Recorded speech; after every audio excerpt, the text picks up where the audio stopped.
and I had it plugged in, and I was running Battlegrounds, and I was playing that song, Night Tonight Tonight. Give me the other, but I was singing give me the honor in my head. And I'm like,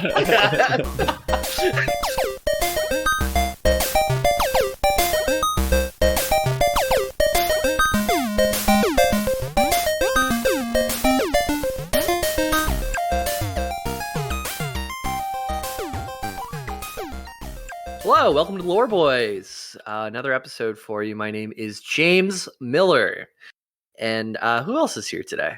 Come on and slam, and welcome to the jam. Welcome to the Lore Boys. It's Ethan. Hi.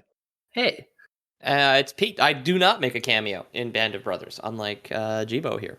I make a cameo in Space Jam 2, Back in Action. Oh, yeah. There's a lot of cameos, apparently, in that one. If we were a Warner Brothers property, I would absolutely be okay with being like, go LeBron, save Bugs Bunny, or whatever the fuck happens in that one.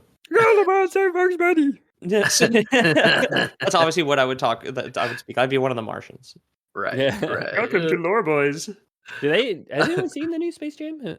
No one in this call has. No, Do they shoot off against the Monstars again? Is it the same villains? Is it Danny DeVito, the evil space boss? I know Rick and Morty makes a cameo in it. Yeah. It's Cartoon Network is owned by Warner Brothers. By WB. Yeah. Okay. What are we doing? So we're doing a Space Jam episode finally? I know. Space Jam. Looney Tunes Lore would be decent, right? It'd be fun. Yeah. Today we're talking about the Warcraft creation myth, the Titans, and the Void. So all three of those things. And we'll even talk probably about the biggest bad in Warcraft history, if you ask most folks. Sargeras. Yeah. No, I've never heard of this Warcraft game. Jamie, do you have any experience with it? I have a lot. But before I get to that, these days, I wouldn't even want to see. But I'm sure I have like a year played in Classic, and it's been out for 3 years. Like I'm sure I've spent a third of my time in game, just mostly during COVID. Yeah, but, fair enough. Yeah. I mean, we were talking about it off air. I just beat Pathfinder Kingmaker. I just beat the main campaign. I did do like most of the side stuff, but 230 hours. Yep. I beat the campaign. That's up fast. Yeah. That's up fast. But so before I get into everything, there's some folks who requested it. Of our patrons, we had Honest Dawn. And then of our normal listeners, we have Big Jilm 4, Jiraxel, Johnny Hex, Coughing Cat, Chris Versus, and Dead Bonbon.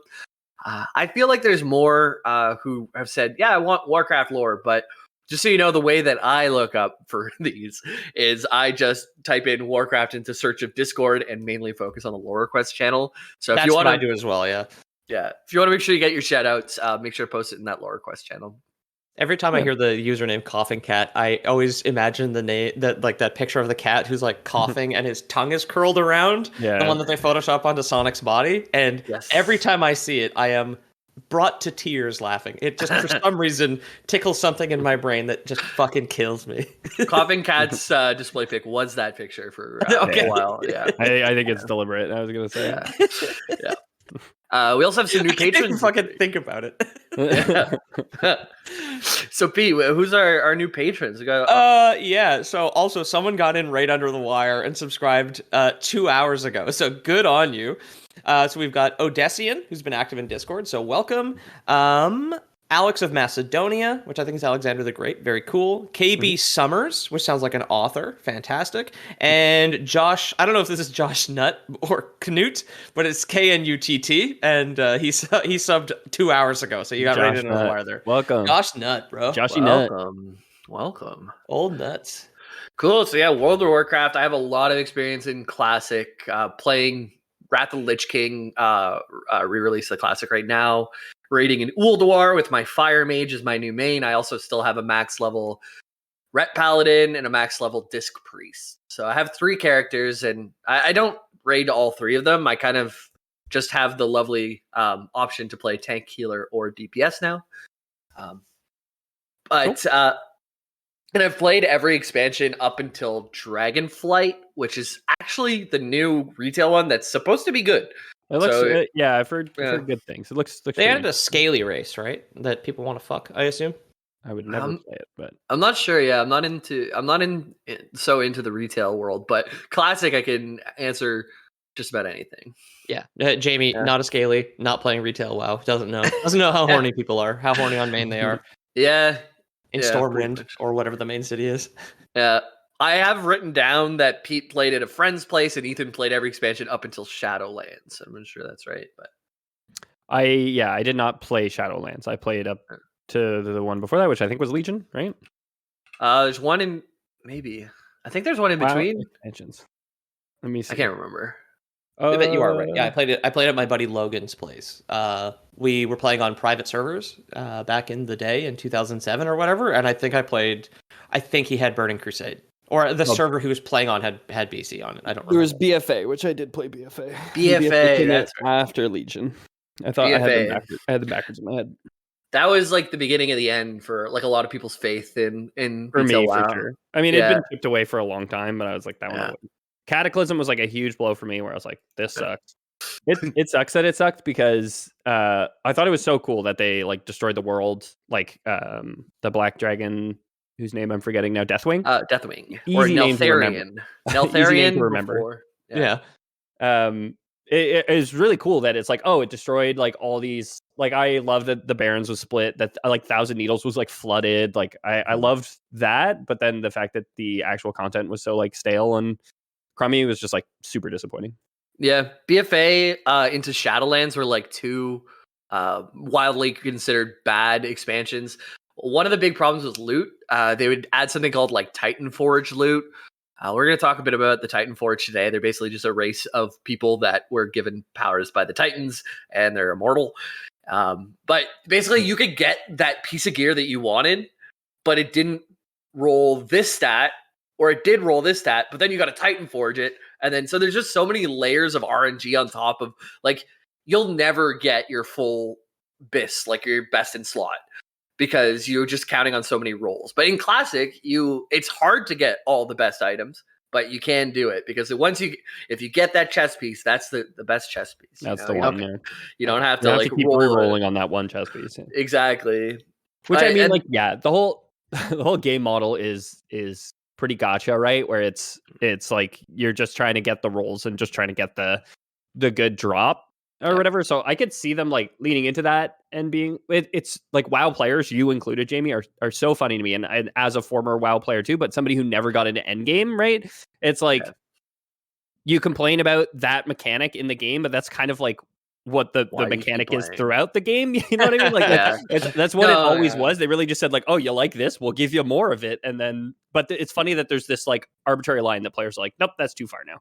WoW players want to have the best stuff possible while playing the minimum amount possible. Yeah. And it's weird because paying for time. You're paying for time, but you're trying to pay less. But you always end up spending a lot of time anyways. Exactly. It's so weird. 1/3 of the year or less is my goal to play World of Warcraft, right? To get my best in slot. And I mean, like, and you pay for expansions, right? Like I'm on the Dragonflight page right now. It's like it's $55 Canadian for the expansion. You know what I mean? And you're paying monthly, and you've bought every other expansion. Like, I don't know if it's just sunk cost for people or what, but Diablo 4 beta was this week too, and there's a lot of criticisms about it. Did you get your KFC double down? Because you can either pre-order it or go to Kentucky Fried Chicken in the States to get a beta code. That's insane. I talked to one of my friends in California, and he's the chubbiest of the brothers, and he got his KFC sandwich and his beta. Yeah, he was already on the way. Yeah, he's part of like the 17 brothers. They have like 20 kids like in California. They basically live on a compound. The dad he's constantly in a robe with a thing of Gatorade, I feel like. Super cool family though. Like I've raided with them since like day one in Molten Core, and they've always been in my raid group. So it's the Steam sale, obviously the spring Steam sale right now. And it took the Steam sale for me to realize that there's a new Watch Dogs game out. I'm like, man, what? Yeah, there's one that came out at the end of January, apparently, and I completely had not heard of it. The last one I knew about was like Watch Dogs 2. It came out in January. It is 80% off. So, like, I don't know what that tells you. I don't know what that tells you. How's my racket? Now that I think of it, I might be less than a year game time because I took like a year break during Burning Crusade. But I was probably on track for it to be 1/3 of my time before the break. Okay. Yeah. A lot of that in Classic WoW too is like just getting world buffs. So like while you're working, you stay logged in a town because you have to wait till someone turns in a quest item so you can get a world buff. And you don't show up to raid without world buffs because you can't parse without world buffs. So a lot of it is just sitting around. But anyways, let's get into the myth. Enough about us boring players. Yeah. The creation myths of the universe and some ancient Azerothian history. So there's a few different theories on how the Warcraft universe began. First, you might have heard of this one. It's called the Big Bang Theory. Okay. Bazinga. Yeah, Bazinga. Yeah. Our whole universe was in a dank, dark place. What is that? What is it? How's that song go? Our universe was a nerd. And it had a hot neighbor across the hall. Okay. Yeah, and he would steal breast milk from her, right? I think that's the premise of the show. At Blizzard, it was. Yes. At Blizzard, it was. Yeah. So some the game director from World of Warcraft would go to Christ. Penny's apartment and steal breast milk. Oh god, awful. 9 seasons on CBS. Yeah, coughing cat face puke.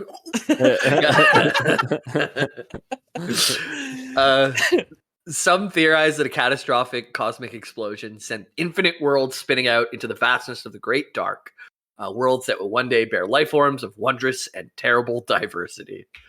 Terrible diversity. Way to go, Blizzard. Off to a strong start. That's a direct quote off of Wowpedia. The universe is trying to instigate terrible diversity. What is going on? They're going to take away your gas stove and blow up the world. Yeah. The woke moralists would have you embrace terrible diversity. What now, WoW players? Somebody get the Jordan Peterson AI voice to just read this WoW fandom page. Oh, dude, that'd be fucking great. That's a free viral meme for you. Yep. So another theory is light and void collision. So there's light, there's void, and they hit together and they spiral out into the newly formed cosmos. So that's cool. I mean, you hit the real world creation myth, you hit the fantasy trope creation myth. Do we have any more bingos to hit here? Yeah, I don't have a beer. I don't have a beer on me, but I'll take a drink for the void again. Gets back, baby. Others believe that the universe was created by a single all-powerful entity. Okay, All right. That's a good one. Clerics of Northshire believe this. The humans in probably the light is the entity, right? It's called the light. Yeah, I think so. Yeah, because that's what about that on an older episode. We have talked about the light. Yeah, we've talked about paladins and stuff, and like they believe in the light. I don't know if that's like the same single entity that's believed in, but that's where like paladins and priests get their powers from, right? Clerics of Northshire would make sense because Northshire is, I think, the starting area for human paladins and priests. Yeah, Mm-hmm. well, all humans. Okay. Yeah, even rogues. So where was I? Yeah, so they think one god. There's a bunch of different mythologies for different races and stuff, but some of them are not that interesting. One that I thought was kind of cool is the Tauren mythology. The earliest of the Tauren myths, the Mists of Dawn is called, recounts the creation of the world and the Tauren race by a deity called the Earth Mother. Okay. So, you hear them quote the Earth Mother. Like that's one of the standard lines that a Tauren will say when you're playing as one. Mm-hmm. Yeah. And so before the Age of Memory, which I think is just before people wrote shit down. The Age of Memory, which is like explicitly not memory. It's like codifying your memories into something that stands the test of time. Yeah. Before the Age of Memory, the Earth Mother breathed the world into existence from the golden mists, transforming the clouds into rich, endless fields of grain. That's so funny. I was going to make a grain joke because they're cow people, but I'm glad that's like already canon. I was like, she who provides hay bales and like aluminum buckets of water is our goddess, right? Yeah. Taurens are really fun to play. They're the only ones when you're on a Tauren mount, you can't go through like the doors that are made for normal people. Yeah. You get a war What's their stomp. default mount? Kodos? Kodo. Yep. They're like Kodos, a it's big lizard. I guess. Okay, yeah, I was Yeah, gonna say, yeah. As a non-wower, I have no idea what that means because you just They're guys. I asked a question, you guys threw a fake word at me. I'm like, oh yeah, of course. it's like a rhino lizard type thing, but it's really big. It's on all four legs, as like most mounts. I posted a picture of it. Yeah. Okay, yeah. 'Cause I know trolls ride raptors, and that was always cool, but I never got that far in WoW at my neighbors. Yep. Okay. Yeah, it looks like a rhinoceros with a hunchback. The Yes. wolf left this grain brain believes a woman could be God. If you grind reputation, just about anyone can have a Kodo or a raptor or a mount or a. They make it possible to get pretty much all the mounts. Some people, that's all they do in WoW. They don't play the game other than just to collect mounts. And they do things like mount offs where you like meet up with a player and then they equip a mount and then you have to match that mount. And if you don't have the mount, then you get an X, and then it's your turn to put on the challenging mounts, trying to catch your people off. And my roommate had a dragon that was supposed to be super rare, and he would just park it in the center of town and have people stare at him, basically. Just like peacocking that way. In Dalaran, right now, you can't fly into. It's a flying city, but if you fly into it, it'll dismount you. But there's a well that has a portal into the sewers, and the portal doesn't count as city ground. So people fly their mounts over the well just to like fly in place and show off their cool mounts. So you're considered kind of an asshole if you're on the well, like you're like a show off.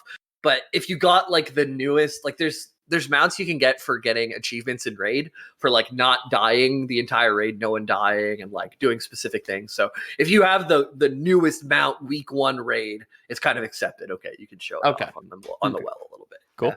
You get your well time. Well. Yeah. But anyways, back to the Earth Mother. She did her nice breath and turning clouds into fields of grain. She created day and night by alternately opening her right and left eye.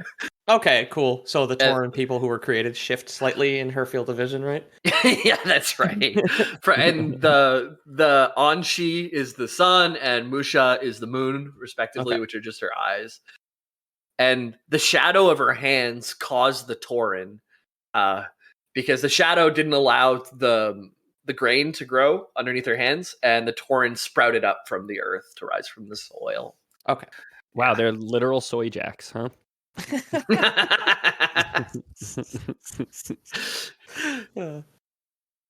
Yeah, so that's kind of some of the other mythologies, and we hit the big ones like ours, Big Bang, like you said, fantasy, two things hit together, spiral out, God, other more, I guess, like close to the earth god. Yeah, more cow-based religions, that sort of thing. Yeah, and then there's a theory that Titans seeded the existing worlds. So just go with me for this for now, and I'm going to get into in depth what the Titans and the old gods are after this. Sure. But yeah, the Titans are colossal metal-skinned gods from the far reaches of the cosmos, and they explored the newborn universe and set out to work on the worlds they encountered. They shaped the world by raising mighty mountains, dredging out vast seas. They breathed the skies and raging atmospheres into being. So breathing the sky, maybe it was actually a Titan and not an Earth Mother, but don't tell a Tauren that. Maybe the Earth Mother is a Titan, right? Yeah, it really could be. It was all part of their unfathomable, far-sighted plan to create order out of chaos.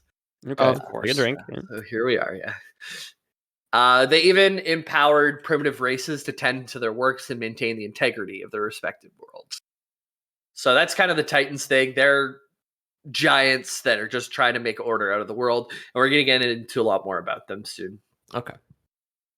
Alternatively, there's the members of the Twilight's Hammer that believe the old gods were the creators of the world. And the Titans were corruptive, so-called shapers that ruined the world from its original form. Yeah, there used to be tentacles and dick girls everywhere. Yeah. Titans ruined it with their order. Yeah, exactly. Like in game, you run into these folks anytime there's an old god about. So in Silithus, when we were fighting Cthulhu in the War of the Shifting Sands, bunch of Twilight's Hammer. in Northrend near Yogg-Saron, in Storm Peaks, a bunch of Twilight's Hammer. They tend to congregate around the sites of these old gods. Cool. So we've done episodes on the old gods before. Do we ever talk about the Twilight Hammer specifically? It doesn't sound that familiar to me. Not too much.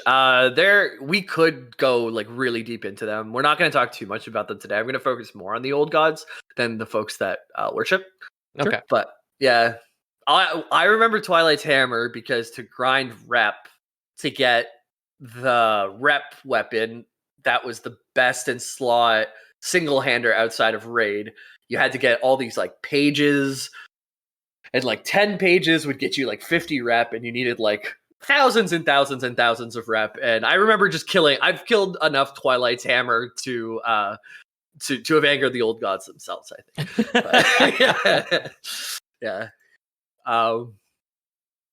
Yeah, so anyways, we're going to get into the old gods and the Titans a little bit more after the break. Welcome back from the break. So we've been talking about the Titans and the old gods, some of the creation myths, like the Bazinga myth. And so Sheldon willed the cow people into existence. Yeah. Is like the next show is going to be Old God Sheldon, where he creates cow people? Is that that's the next sitcom? like young Sheldon, yeah. Yeah.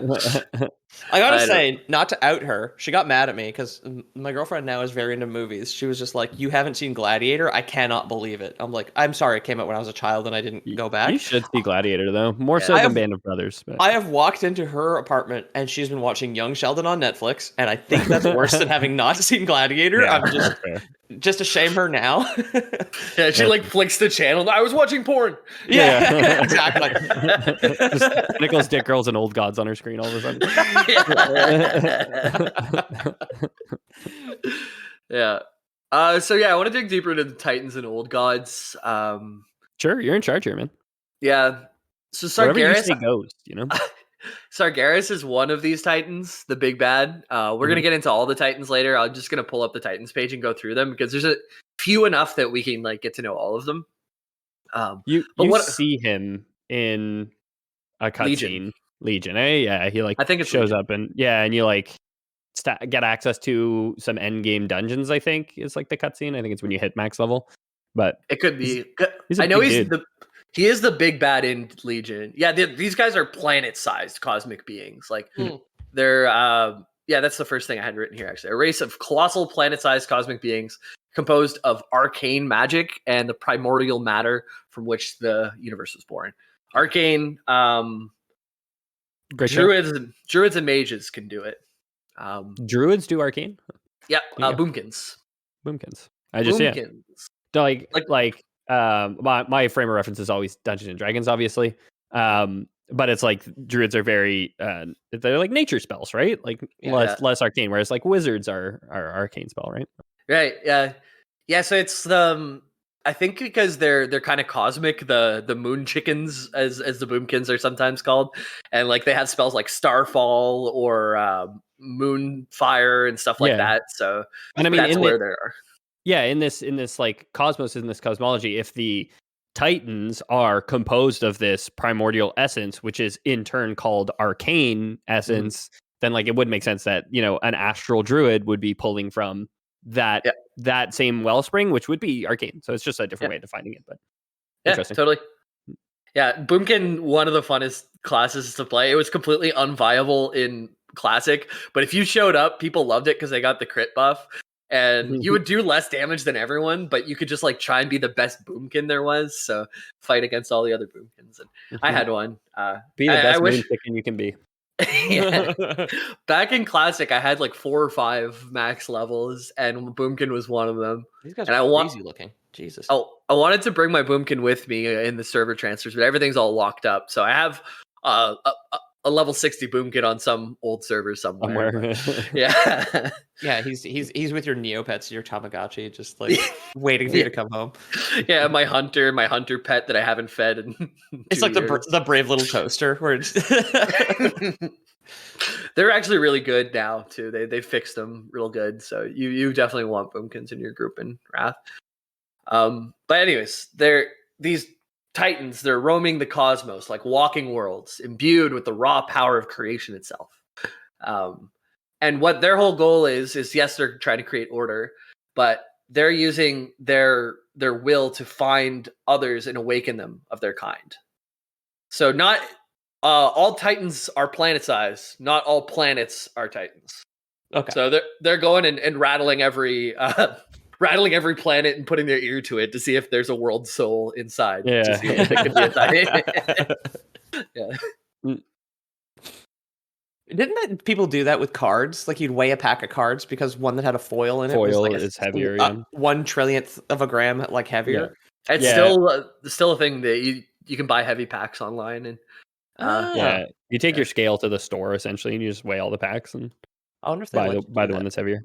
Yeah, you can buy heavy packs online, but it's there's also like people who reseal packs and they'll just put like the crappy foils all in together, and so like selling heavy packs and they're heavy but they're crap. Yeah, but, buying secondhand, you're always running the risk that somebody just resealed them. So so they're world souls is something I mentioned. To be a Titan, you have to have a world soul in you.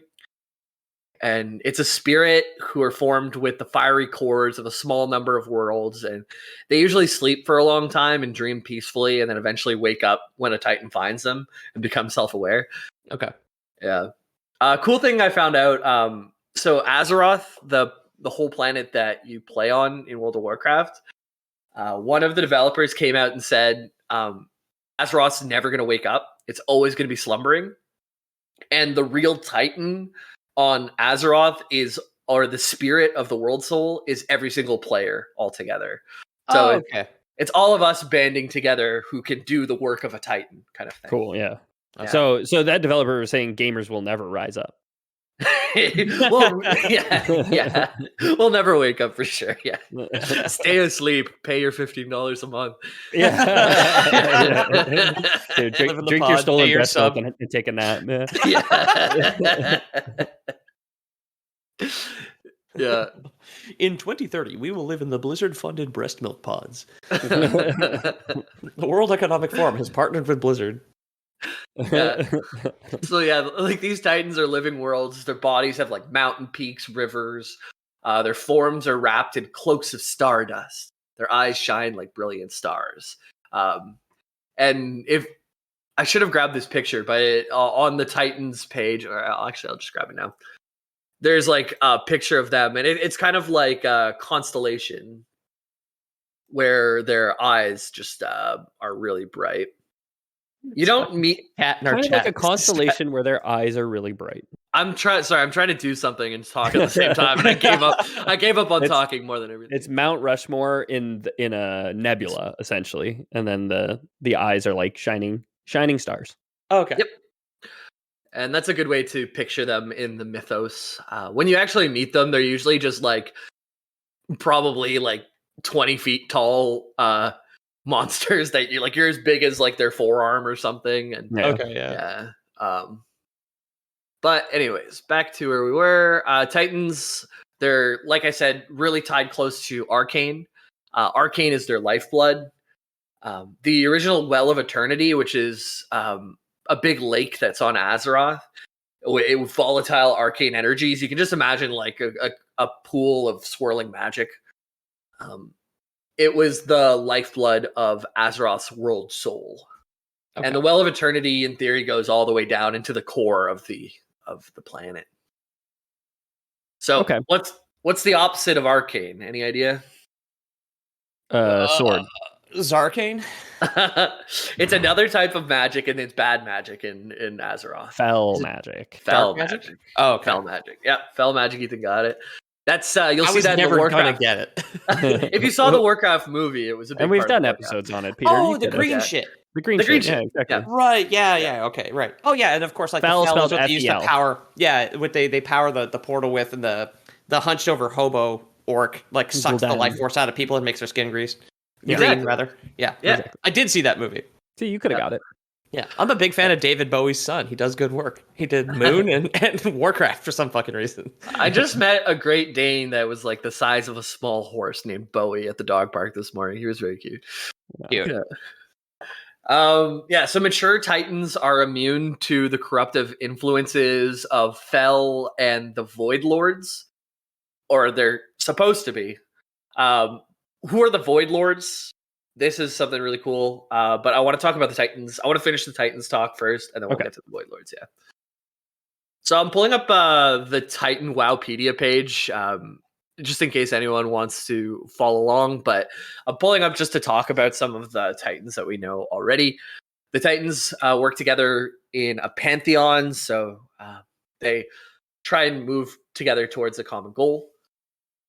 We have Amon-Thul, who's the High Father of the pantheon. And Zeus, if you will. Pretty much, yeah. Okay. We're going to talk about more about him later too, kind of where we finish off with the old gods, because he tried to remove an old god from Azeroth, but he realized when he pulled it out, all the lifeblood started coming out because it was so deeply rooted. Oh, fuck! Lenny in The Simpsons taking the silver dollar out of his forehead. Yeah, yeah. Mr. Burns is trying to give away money to the peasants or whatever. No, he wanted to be a good person, so he's like free silver dollars. He's like throwing it out of a zeppelin. Did he want to be a good person? Was it not the other millionaire came by and was just more popular than him, and they opened like the Mega Mart or the mall or whatever? Yeah, and then he wants to be a good to get in touch with the common man. Yeah, it's because Mr. Burns is like the hated billionaire because he's not charismatic or good looking or charitable, and then the other guy was the popular billionaire where he's not charitable at all because you can't be a billionaire if you give your money away, but he's charismatic and like good looking, right? Opposed to be like the hunchback vulture man that that Mr. Burns is. But yeah, he like showers the town with hey Lenny, you might want to do something about that quarter in your brain. Nah, let's go bowling. Yeah. Amon-Thul, the Zeus dude of the Titans, he blessed the bronze dragon Nozdormu with the power of time. Okay. So that comes up a lot in the WoW mythos, is like, oh, we're not on the right timeline, so the bronze dragonflight came to correct the there was a whole expansion about retconning the timeline so that orcs weren't all evil all the time, basically. Which one was that? Warlords of Draenor. Warlords of Draenor, yeah. Okay. Yeah. You like go back in time and meet Thrall's father, I think. Thrall's parents. That was the expansion where I fell in love with PvP. And I remember sitting in my kitchen with like, I had a giant subwoofer on the table and I had it plugged in and I was running Battlegrounds and I was playing that song, Night to Night Tonight. Give me the other, give me the other. But I was singing, give me the honor in my head. And I'm like,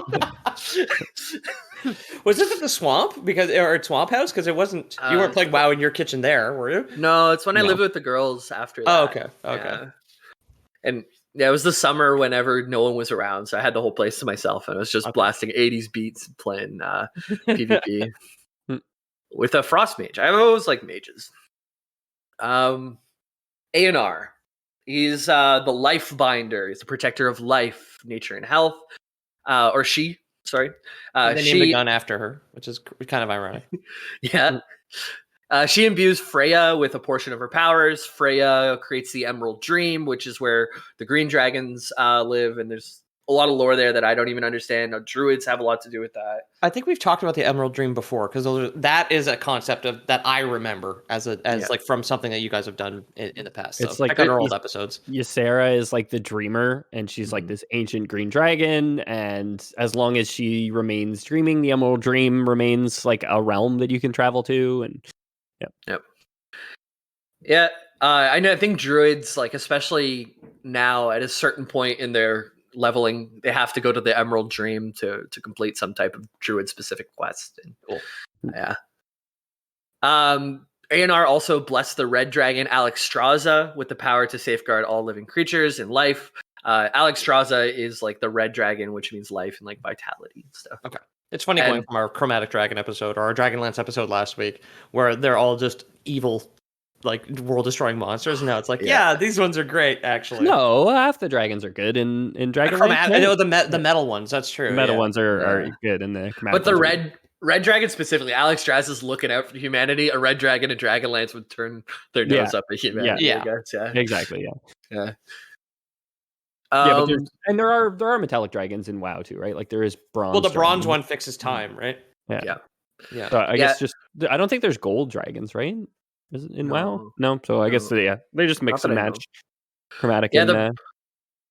Whenever we had to fight Cthulhu, the bronze dragonflight were really involved in that too to make sure it happened, because I think for our timeline to continue, we had to get them. Next up is Nor'Ganon, keeper of celestial magics and lore. So Nor'Ganon would be our Titan. Okay, good. Nice. Master of arcane magic, gave power to the keepers Loken and Mimiron. So those are based off of those are Chinese knockoff Norse gods. Exactly. Yeah. Exactly. Loken, we're gonna meet Yogg-Saron, which is like the current endgame boss in Wrath of the Lich King, before we eventually get to the Lich King. But Yogg-Saron corrupted Loken, which caused a whole bunch of shit. Basically, the whole reason why we're in there is because Loken got corrupted, and he's at the end of the Halls of Lightning dungeon, if you've ever done that. Okay. Yeah. Nor'Ganon also gave great power to Malygos to be the guardian of magic and arcanum. Malygos, probably more like the red dragons in the way that he doesn't like people as much, and thinks he's better than everyone because he's super smart. But in phase 1 of Wrath of the Lich King, we go and kill him. It's a really fun fight. So fucking smart. He calls in sparks to himself to like empower himself of pure arcane energy. But you have people basically stun the spark, then you kill the spark, and it makes a pool. And if you stand in the pool, you do a lot more damage. Oh, you gain the arcane energy power. Yeah, so the meta is to have a Death Knight pull it into the raid group, you kill it, and then there's a second spark, you pull it in, and you stack the sparks, and you stand in that Venn diagram cleavage area, and you just get double Venn diagram cleavage area. Yeah, where the tits of the graph are held together, right? Like that part. Yeah, exactly. And then you get like double the double damage those, and then you kill him hopefully before he stays too long in air phase. And then Alex Straza comes along, and you all hop onto the back of a red dragon, and you fight Malygos, all 25 people on the backs of red dragons. Okay, cool. It's a really fun fight, actually. And you eventually beat Malygos. But he doesn't die because he comes back. You just kind of weaken him, and he runs away. He's like banished or whatever. Yeah, exactly. There's Golganeth. He's the father of the sea giants.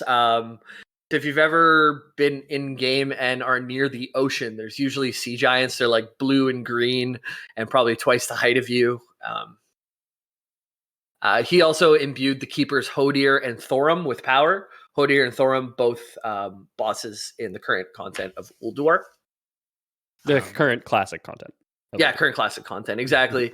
On Hodir, it's the Fire Mage fight. Like, the next guy below me had maybe 9k DPS, and I was pushing 15 to 16. There's a lot of stuff that scales really well with crit in that Hodir fight, and Fire Mages are like crit kings right now. Every time you say it, I'm just like thinking it sounds like an exasperated like, oh dear, just gonna go take care of this problem. Yeah. Hodir and Thorum both probably based off of Norse gods as well. I'm not sure what Hodir would be. Thorum probably based off of Hod or Hother, sometimes called. He's actually the one who canonically kills Baldur. Which, if I ever do the God of War 4 spoiler episode, we'll get into how that works with the how it happens in God of War. But yeah, cool. We have Khaz'Goroth, the next Titan, who is the shaper and forger of worlds. He's the ultimate craftsman and builder. He's empowered the black dragon Neltharion, who later became Deathwing. Yep. After being trapped under a mountain or something. Yeah, with dominant. He was like in the middle of the ocean or something under. He's under the big swirling thing in the middle of the ocean, right? Yeah, the cataclysm. Oh, the maelstrom. The Maelstrom. The Maelstrom, yeah, which caused the Cataclysm. Yeah, him leaving causes the Cataclysm, and he destroys the world. Which basically means it's very cool. Yeah, that was all just like redo the old world, so now flying mounts can be in old world too. Okay. Yeah. Deathwing was hidden away inside the stone core in the Temple of Earth at the center of the world. Yeah. Okay. Yeah. Very cool. Yeah, so Khaz'goroth, for better or for worse, helped out Netherion get his powers, the Black Dragonflight. The Black Dragons are supposed to be like crafters and like builders of the earth. They're like earth aspected. But for reasons Deathwing kind of goes against and wants to destroy the earth. It kind of makes sense. It's like they're stained with like coal soot, because I know like I've seen the cutscene of Deathwing, like between his scales kind of looks like the inside of a crucible or like a forge, and he's all black as if he's caked in coal dust or ash or something, right? Yeah. I think in Blackwing Lair, which is in vanilla classic. You beat Netherion, and I think Netherion is Neltharion's father. I need a fact check on that one, but okay. It is a black dragon. So we've beaten a black dragon. Onyxia, I think, is another black dragon. Because to go beat Netherion, you have to first beat Onyxia and make cloaks out of her scales. Because there's a mechanic that shoots out like basically a fire wave, and if you don't have the cloak, you die. Okay. So I can only imagine back in 2006, everyone's like, why do we just keep dying to this one mechanic? And then someone wears the cloak eventually, and then you get through it. But Netherion, with an F, is Neltharion, Deathwing's eldest son. Oh, okay. So I had it wrong. Yep. I had it wrong. Okay. Yeah, well, that's cool. So you beat the son. Eventually, you'll beat the father in like 3 expansions later. Yeah. Sounds like Norse mythology. Yep. Yeah. We have Agrodamar, the lieutenant of the City of Mystery and Enchantment. Yeah. Agrodamar.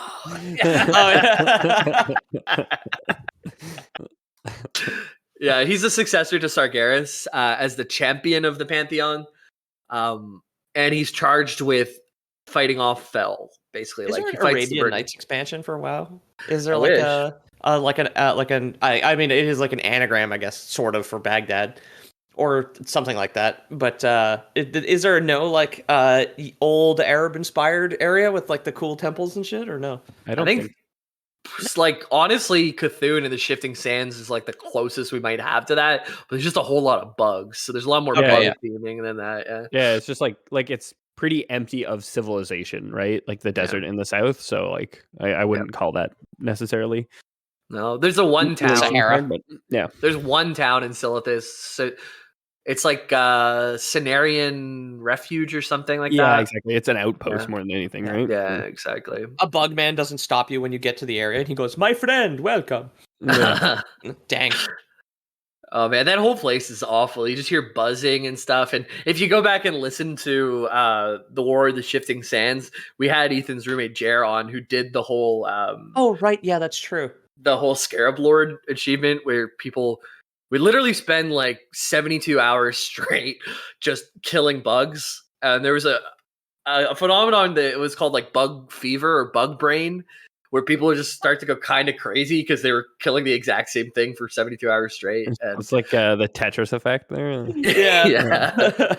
And then like boom, there's an hour long video about it, and it's really fucking cool because there's 3 different hives, and there was literally like a war story of different clans taking over different hives. And then eventually everyone said just fuck all the clans, and they like just rolled a bunch of boomkins in, because boomkin moonfire, with like the way the server ticks worked, you would hit before anything else, so you could steal the tag on the bugs. So there's basically these boomkin terrorists just saying no one gets the Scarab Lord mount. And it's so fucking interesting on how this one little like quest line caused like we did it's like a blood episode. Yeah. We did Yeah. the Corrupted Blood episode like a couple of months before COVID started, but I love the little the anthropology of World of Warcraft is fascinating. Yeah. Little micro societies. My favorite, probably my favorite streamer, actually. I watch him a lot. He's like Soda Poppin', and he doesn't play WoW. He is a WoW player for sure, but he doesn't play WoW very much. And he logged on his alt account just to go, and he plays a druid. So he would do that exact thing and on stream just delete all the items that the people were collecting. I loved it. He was just showing up just to make other people mad. But you love griefing in WoW. I watched you telekinesis people off bridges and kill them and shit. Or like, yeah. I found out as a mage, there's like these bombs that kind of go in a circle in Ulduar, and they'll one shot you. But I can hit one with my wand at a distance, kite it, and then blink past someone, and the bomb will hit the blow up person. on them. And these are my friends I'm raiding with. These are your friends. Maybe you're not their friend. Who knows, huh? Yeah. We have fun. So yeah, Agrimar, he's the successor to Sargeras. And the reason why he's the successor to Sargeras is because Sargeras was the former champion of the Pantheon. He was fighting the Burning Legion. But then he became, or fighting the Fel, but then he became the creator and lord of the Burning Legion. So he's like, no, Fel, come with me because we're going to kill everything. So he used to be fighting for the Pantheon, but left it. Agrimar took his spot. We're going to talk a little bit more about Sargeras, though. And I said, like the big one to talk about, right? Yeah, exactly. Azeroth, could potentially become the most powerful Titan in existence, according to the Pantheon. It's dormant, but the power comes from all the $15 a month players like me. It's like Mata Nui in our Bonkle episodes, where the island of Mata Nui in Bionicle is like the slumbering body of their robot god. Yep. Yeah. Okay, so that's kind of the Titans. I want to make sure that I do talk about Sargeras. Yeah, I do talk about Sargeras later. Okay, good. So we'll go back to the Void Lords. Memo to me, remember to write most important part of the script.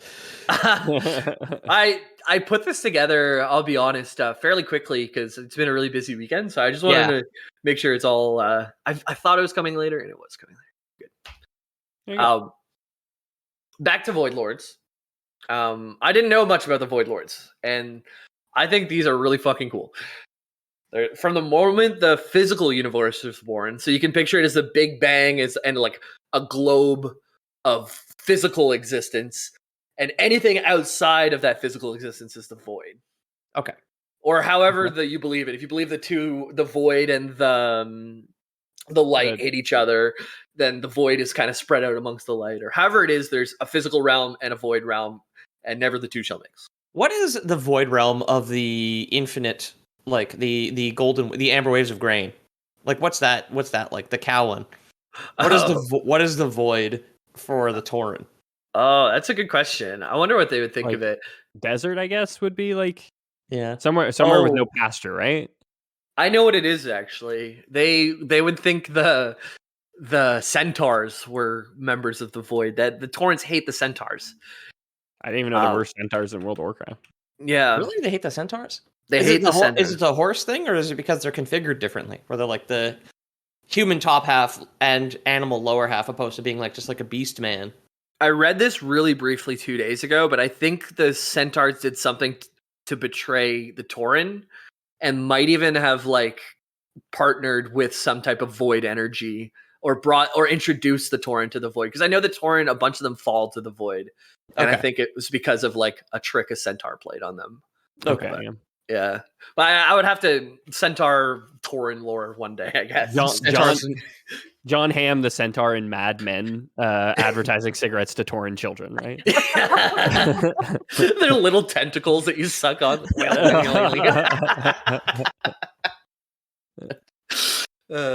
Oh my god, void smokes. Yeah, or it's like Joe Camel would be like kind of a centaur, right? Yeah, and he's like selling smoke. He's like. Selling packs of tentacles to Tauren kids, getting them hooked on dick girls, and the unfiltered pack of tentacles when you're 16 at the park. Yeah, you know what? I'd rather them smoke than watch Young Sheldon, so that's fine. Yeah, yeah. So the Void Lords are envious of the Titans' power, and the Void Lords attempt to corrupt them, but the Titans are impervious to their attempts. So the Void Lords felt like they were failing in the physical realm, and they wanted to be more a part of it. So they banded together. All the Void Lords are like working together and pooled their power, and they're hurling dark parasitic horrors into the physical realm. We will know these as Jerks. the old gods. Jerks, yeah. Yeah. Oh, okay. These are So the you- old gods. Yeah. The old gods are just like parasites that are sent from the void. Yeah. And the Void Lords don't know where the Titan world souls are. They just see a bunch of planets or whatever from the outside of their snow globe. They're not rattling it to check or they're not weighing the planets to see if there's a soul inside. This is a heavy planet. There's probably a Titan world soul.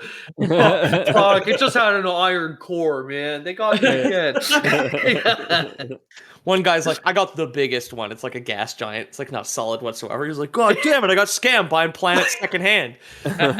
Reseal the atmosphere and they sell it to make it heavier. Yeah. So the Void Lords don't know where the world source are, so they're basically throwing darts into a dark gymnasium that only has a few balloons in it. And Okay. they're just trying every time. Maybe this will stick, you know? Maybe we'll hit. Yeah. Yeah. And That's funny, eventually, I bet they do. They do.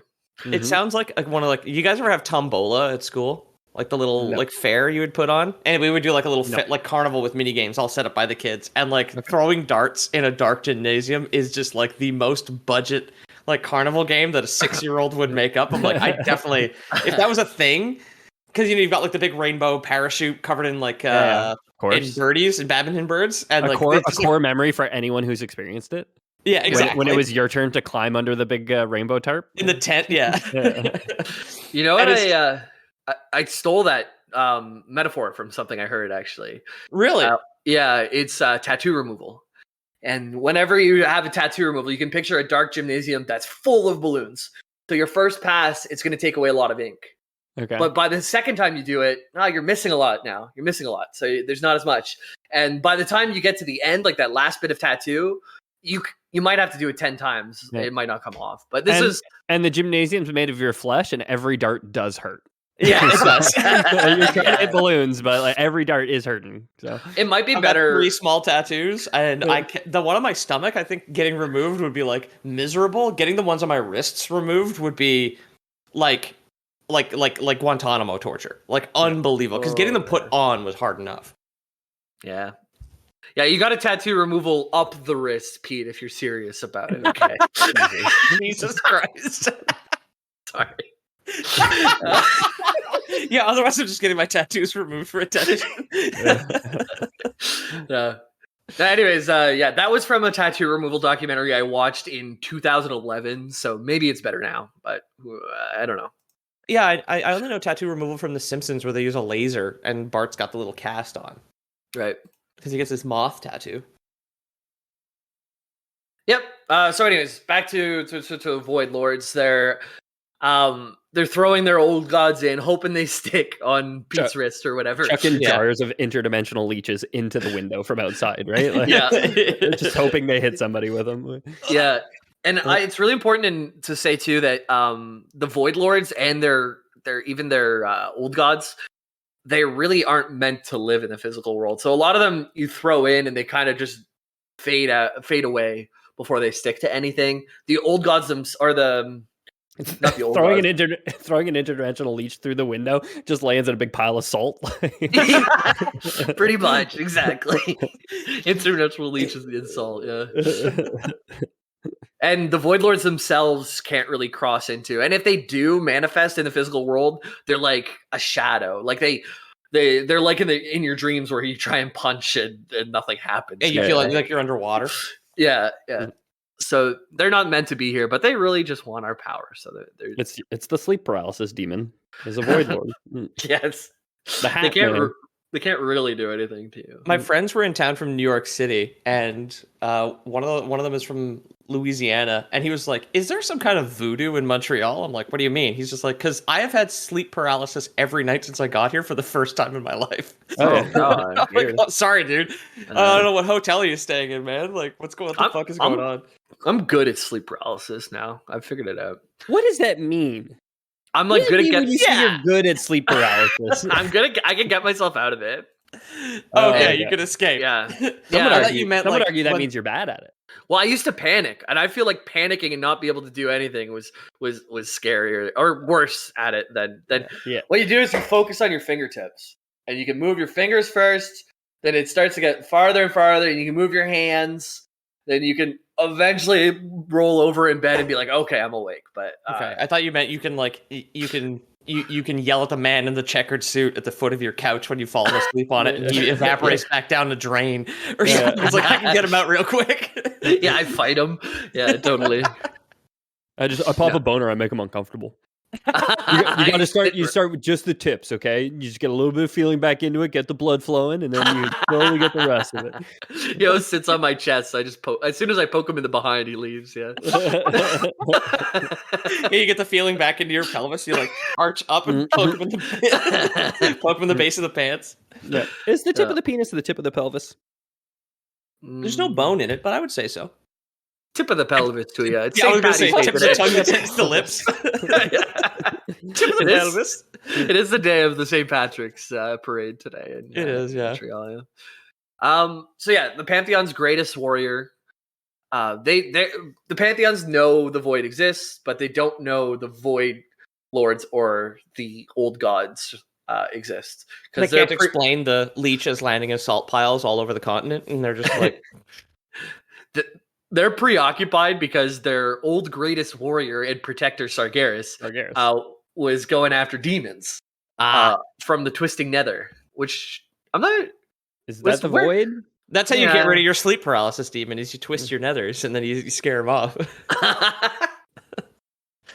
I'm actually not sure. I don't think they're the Twisting same. Nether, also known as the Endless Void, the Nether, and Netherworld. I don't know if Endless Void is the Void. It's unclear, but they are a different type of threat. Like these are demons, also referred to as shadow. So the Void seems to be in contrary to light, like capital L light being the god. Okay. Whereas the Endless Void or the Twisting Nether does seem to be something different. Okay. Described as the line between the ebb of light and the flow of void. So it's the line between is the Nether. So they kind of come from the between. The periphery. Yeah, they come from the windowsill. Okay. Right. Okay. Cool. That the leeches the leeches have to pass over the pie on the windowsill, right? Yeah, like exactly. The cooling pie, which is demons. Yeah. Right. Got it. Okay. It's fucking easy, guys. Metaphors are really good. Jamie's good at sleep paralysis, and we're all good at metaphors. So Sargeras, at this point, he's still kind of a good guy, and he's killing all these pies on the windowsill, which are demons. Just big ass Sargeras, just like a face covered in fucking raspberry jam with like pie crust all around all the lips. Don't worry, guys, I'm keeping us safe.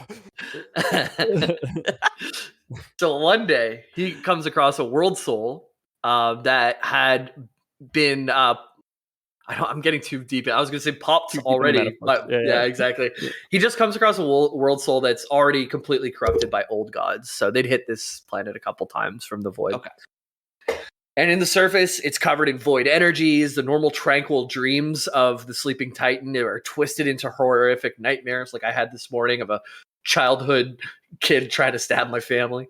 Yeah, bad dreams and sleep paralysis, man. You got you got good at bad dreams, but you still haven't gotten good, or you got good at sleep paralysis. You still haven't gotten good at bad dreams. No, I woke up stressed, man.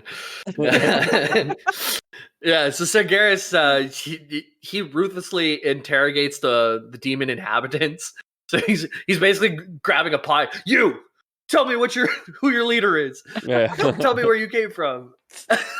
He's just shouting at the pie. He's like threatening it with a little triangle scoop that you would cut a pie with. Yeah. Pie strapped to like a Guantanamo Bay torture chair. Like. Yeah, they're like just blasting K-pop at it like for 23 hours a day. He's got his little like tray of torture instruments. Yeah, it's the pie knife. It's like a can of whipped cream. Like waterboarding with whipped cream. Essentially, he's just got like the can held upside down, going onto a cloth on top of the pie. Yeah, like the perfect little triangle, like a little like cone. Force feeding the pie with more pie filling, making it just like overflow essentially. Yeah, the little teardrop shaped cuts in the pie are like overflowing with blueberry. It's like no more, please. Oh my god. So it does seem that the demons on the periphery also work alongside the void creatures because they're working together. Lords. Yeah, I think there's definitely times where the demons and the void lords don't always have the same intentions and goals, motivations. Yeah. Okay. But so he interrogates the demons. He would come to dwell amongst the old gods on this planet, and through them he learned of the Void Lords and their intentions. So Sargeras smote the demons and cleaved the corrupted world in two, killing the world soul within. And this is where it's kind of his Arthas moment. I was just about to say, is this he went too far to solve the problem like Arthas did when he killed all those villagers thing? Yeah, Sargeras' solution to save what the physical world is life must be bad. So purge the cosmos of all life, and a lifeless universe is better than one that's ripped apart by the void, right? Okay, so he's an AI now, or like Skynet, basically. Like, kill humanity because man is the monster sort of thing.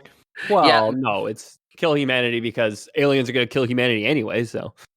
Yeah. Okay, yeah, fair enough. And if there's nothing to corrupt, then they can't be taking over nothing, so. Right.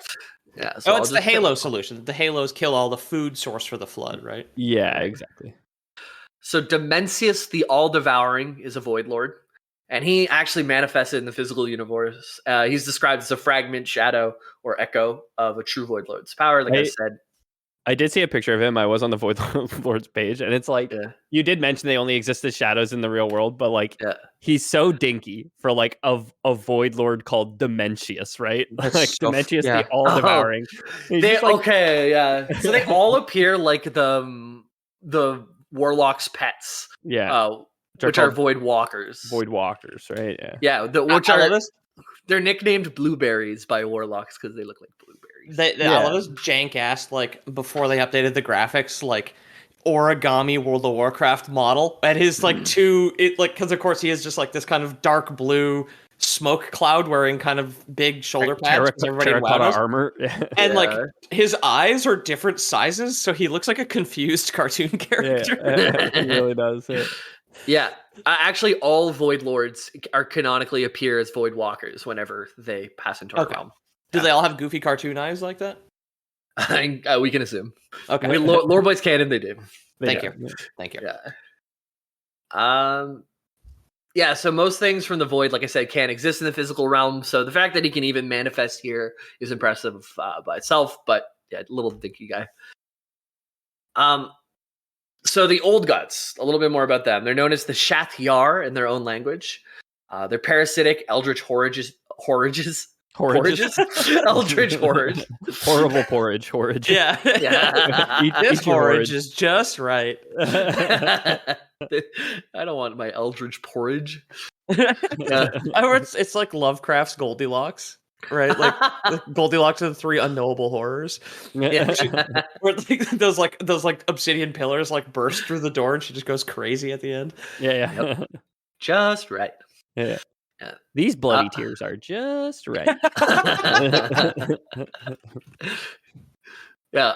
So the Eldritch Horrors, they're created by the Void Lords, like I said. The four that we get to know. Should I throw it to you guys? You want to try it? I said a couple already. Cthulhu, Yogg-Saron. Yeah.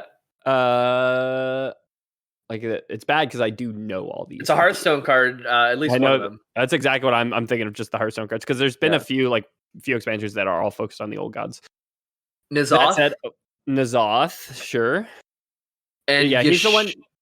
Sorry, Yasharj. Oh yeah, I wouldn't have got Yasharj. Yeah, N'Zoth has had a few fun cards in Hearthstone where it's just like, for every spell you've cast this game, cast a random spell. So you just you play them like super late, and you've just been like playing spell after spell after spell, and you're just like, cool, let's spin a big wheel and see how this goes. Cthulhu or Yogg-Saron had one where it's like everything you play, it's like building up your Cthulhu card. So it's like by the time you drop the Cthulhu, it's like 28 or something.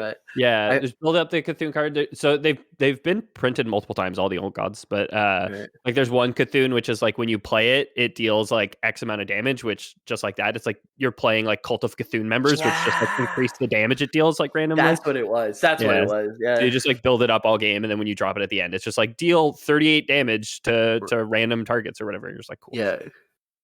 So so like the four old gods that I just mentioned, they're the four darts that hit the single balloon. They managed to hit Azeroth. Okay. So that's Cthulhu, Yogg-Saron, N'Zoth, Y'Sharj. You do meet some others like in later expansions, but I think just for like to keep it clean, these are the 4 that matter most. Yeah, the 4 biggins.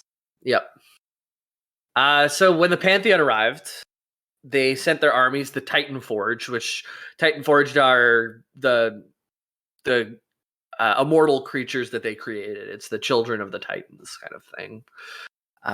To shatter the old god citadels and crumble their empire. And like I said a little bit earlier, Y'Sharj was too strong for the Titan Forge to defeat. So Amon'Thul reached down, pulled it out, and like Lenny, like, put it back. Oh, the okay, lifeblood's coming out. Yeah. So yeah, it was hemorrhaging. So they realized old gods, they've dug a little too deep at this point. So we can't really destroy them without destroying Azeroth themselves. So what we'll do is we'll seal them away deep below the surface in Ulduar, in Silithus, and this is where we end up meeting all the old gods that we do meet in the game. They have very cool designs. I find the Cthulhu art generally pretty boring because people don't get too creative with it. But like these seem like I like the Phyrexian in Magic a lot, despite the fact they're not really Cthulhu because they do kind of have a motivation. Like they know, like we know what they want to do. Yeah. But a lot of these, other than the guy who is just straight up Cthulhu, 3 of these old gods look very, very cool. The one that just has small mouths instead of eyes is neat. The static globe one with tentacles, like you touch it and you get the little purple lightning on your hand, the plasma ball. With the Eye of Sauron eye at the top. Yeah. So that must be Yogg-Saron, just based on the Cthulhu is top left. He's the one with the big eye. Very cool. Yogg-Saron is the bottom left, is the one underneath him with all the pointy bits. Yeah, this one here I thought was like, it looks like a praying mantis with a smaller face of a praying mantis inside of the face, which is pretty cool. So every time you fight these guys, in my experience with Cthulhu and Yogg-Saron, ton of tentacles. That's just a mechanic. It's like ranged, gotta kill tentacles, and tentacles will pop up everywhere. Mm-hmm. And that do various things. Yogg-Saron's a cool fight. You start off and you have to run in, and there's clouds that are moving in circles, and they'll actually change direction if there's more players on one side of them. And the whole thing in phase 1, avoid the fucking clouds. And it's like so slow moving. Like everybody should be able to do this. But if you're running with like a group that has any pug members, someone's going to touch a fucking cloud. What's a pug? Pickup group. Yeah, pickup group. Okay. So not like your guild or the people you normally play. Yeah. It's LFG guys. Yeah, exactly. Okay. So you pick, like, if you're running with a group of randoms, then it usually phase 1 is the number one thing to kill you, because if you step in a puddle, then a creature comes that has a bunch of tentacles on it, and it comes out and it can mind control people. It can do a bunch of shit that just makes it really hard. But if really annoying. Yeah, if you just avoid the puddles, it comes in one at a time and it's very easy to kill.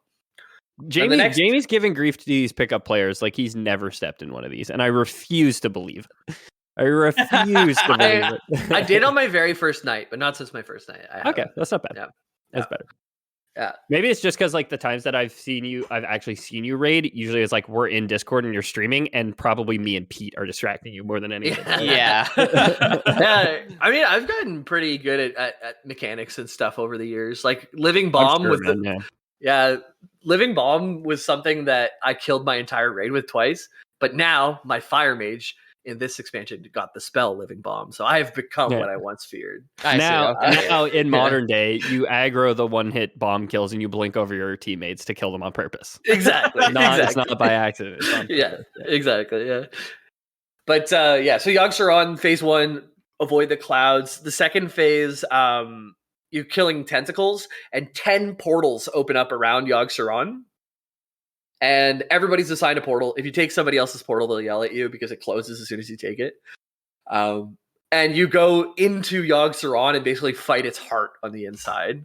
Nice. But it's timed. So if you don't get out in time, then you get spat out and you're mind controlled, and all your teammate kill you. So cool. I have a question which you might not know the answer to, but maybe we can Lore Boys candidate. So when you kill the old gods in WoW, are you canonically killing them, or is it like, oh, you just like have weakened them and like reset their power so that the next raid group is canonically weakening them as well? So like every instance is a unique kill, or is it just like it's a video game, so the time that you kill it, you do actually kill it?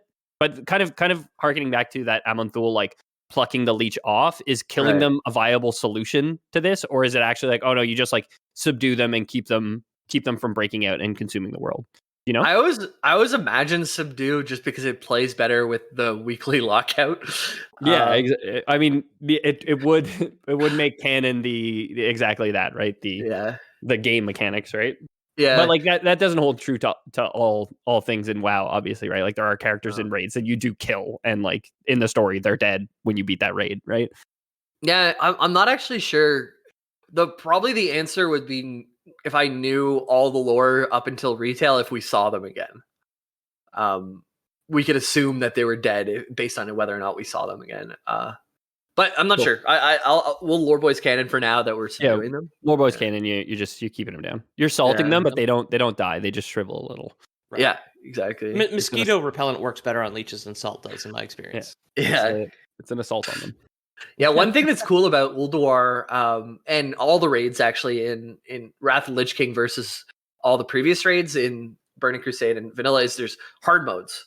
So there's different things you can do to initiate hard modes. Like there's this one guy who's a big robot, and he throws a tantrum and his heart becomes exposed. If you kill his heart, then he goes into like basically Uber version of himself, and you get better loot, you get better everything, but it's really hard. And it's kind of really interesting because almost everyone could clear normal modes, but now it's who can clear hard modes and how far along. It adds like a second level of progression once you've already beaten it. And so you go through, you collect all the 232 eye level gear, and then you come back for the 252 afterwards, and in the hard modes. There you go. But yeah. But Yogg-Saron, so they all go into the heart through the portals, kill him, and then the last phase is whenever he looks at you, you can't look at him because your sanity will go down. And you have 100 sanity, and in normal mode, you can go into these green beams and get your sanity back, but in hard mode, if your sanity's gone, you go crazy, you get mind control, people kill you.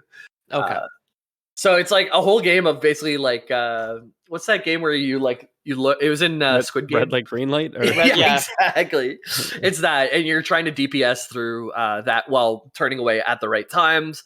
Some classes can do DPS without looking in sneaky ways and stuff like that. Put our healer down like a rabid dog, basically, just like yeah. As a mage in normal mode, I treat sanity not as something that I avoid like losing. I treat it as a resource. And I found that I can get through that whole phase if I hit a green beam once and I just eat my sanity. I have 100 sanity, and every time he looks at me, it takes away 20. So I'll just fucking cast the entire time, keep my DPS up, wait till I hit 4 times, I'm down to 20, hit the green beam, come back, and just So that's a repeat. Much like real life, Jamie considers sanity to be a resource, basically. A resource to be monitored. It'll come back eventually, I hope. You can get really good at sleep paralysis, don't worry, guys. Yeah. And that's pretty much the whole fight. It's a lot of fun. Yogg-Saron, his whole thing is an attempt to escape his prison. He corrupted the Titan Forge keeper Loken, who is the last boss in Halls of Lightning, and turned him against his own brethren, resulting in the death of Tyr, and created the Curse of Flesh, which is a disease that can turn Titan Forge into mortals. Yeah, because you were saying they had metal skin originally, right? Yeah, so the Titan Forged, which is like the children of the Titans, normally immortal, become flesh and blood as soon as they get this disease. Okay, gotcha. The disease of mortality that we are all stricken with. Exactly. Right? And that's why Yogg-Saron's bad, and that's how Sargeras became big bad. That's a quick introduction to our 4 old gods. I could go a lot deeper into all of them. So Sargeras never became like corrupted or anything. He's just like exterminate because that's the only way to stop the spread. Yeah, he's just completely convinced that's the only way, and he left the Pantheon and said all life needs to be gone, and that's the only way we can beat the Void Lords. It's kind of like Illidan in a lot of ways. They didn't think to stop him. He was just like, guys, I'm out of the Pantheon, I'm out of the club, here's my card, I'm gonna go exterminate all life. And they're like, no, don't. Yeah, I mean, it's very much like even that feels like very like politician to me, where it's like even the good ones get corrupted, and Yeah, like, okay, yeah. well, like I'm gonna play across the aisle still. Like he's still an old, like a god, like I'm not gonna fight against him. Whatever. He's the best one at fighting too. So like the other ones are good at building. He's good at fighting. Yeah. Here in our real world capitalism, I think we have enough exterminate all life lobbyists that have way more power than the government already. So yeah, exactly. Yeah. So I didn't know about the Void Lords. I thought that was really cool. That was like all these like demons and stuff are coming from this outside of the periphery, like larger than anything we've seen before. And I thought it was cool. It added a lot of depth for some of the characters I've seen already. And I hope manifesting themselves as powerful, dopey cartoon monsters. Yes. Yeah. With their googly eyes taped onto their cloud of smoke that they are. Yeah. And yeah, if you guys want, we could dig in deeper to Old Gods, Sargeras. There's probably more into the Void even. There's a lot of stuff we could still cover in the WoW universe. It's absolutely massive. So let me know if you want to hear that stuff. But that's been it for now. Awesome. Thanks for listening, everybody. If you enjoyed the show, consider leaving us a review and telling your friends about us to help us grow. We continue to grow. We are planning a mailbag in the coming weeks. So send your emails in to contact@loreboys.com or loreboyspodcast@gmail.com. And we'll answer your questions live on Twitch stream at some point. Try and keep them short. Otherwise, we may end up cutting or paring down some of your emails just to make sure that we can get through all of them. So if you do have a lot to say, just leave the part that you want us to actually read at the top, and we'll make sure to read that. Peter, what's going on in the Instagram/Squared Idea world these days? I was very busy and didn't get a whole lot of creative work done because my sister showed up, and then my friends from New York showed up after that, because Montreal in March, when it's damp and swampy, is when tourists show up, apparently. So these people are insane. But yeah, getting back into the swing of things, check out the pictures. Send me memes if you want. I got a lot of people now. The call to action worked. A lot of people send me DM memes now, which is pretty good, because now I have a more diverse selection of shit posts to choose from, which is fantastic. Very great work, guys, so far. It's all very good. And then Squared Idea. I know that my publisher has been editing the promo stuff that we shot this weekend, so keep an eye out for that in the early to mid-April, I believe is his target, to have some promo stuff out for the old comic, which soft target is July for Montreal Comic Con, July 14th for when we want that to be out. Cool. Yeah. Awesome. Yeah, Discord's popping off. We got our custom URL still working, because thanks to all our lovely boosters. I need to mention Parptar, who started the whole cascade. And I forgot to mention them on the last one, but we're boosted. So you can go to discord.gg/loreboys, and that'll take you straight to the Discord. And which is pretty cool. Yeah, I hung out in there till 5 a.m. playing stupid games with a bunch of the folks. It was mostly patrons, but anyone's welcome. Fun stuff like that can happen all the time. I saw people were giving away Steam keys. I think Hondolo had a bundle that he was giving away. Darnell does that from time to time. Darnell does that a lot, yeah. It's a good place to be. It's the best place to kind of interact with the community. I think that's where most of our community action is happening. Yeah, I forgot. I checked the message requests on Twitter. Don't message us on Twitter. Because I saw one that was just like, "Hey guys, love the show," from 2.5 years ago, and I never even read it. I was like, "Don't use Twitter to mess. Don't contact us on Twitter." So discord.gg/loreboys. If you guys want to join the server, there is also a link in the description of this episode. So just check that if you need to. We do have a Patreon, patreon.com/theloreboys, where you guys can get some exclusive bonus content audio. We play a game called The Loser Titles and a couple other things that we release on there. So check it out if you're interested in supporting the show financially. It really helps a lot. And we super, super, super appreciate it. Other than that, we do have Loreboys Prime, of course, where we've been hard at work. The R&D folks at Loreboys Inc. have been hard at work at our new breakfast line, which we're calling Loreboys Horridge, of course. I am, we each kind of have our own flagship breakfast items, which we're introducing. I have been hard at work to create Oops All Snails, my new breakfast cereal. Gives you the nice crunch of the shell with the slimy slug kind of mouthfeel to go along with it. You know what I mean? Yeah, it's like a jawbreaker with the gum on the inside, right? Yeah, exactly. I've got one that you pour in, and it's Actually, it looks like little pies, but the pies dissolve, and it's actually demons in your porridge. Oh, okay. It's like the eggs with the dino egg ones. That was going to be my pitch too, because as a 31-year-old man, I can buy my own dinosaur Quaker Oats oatmeal. Yep. It's that and peaches and cream are the best ones.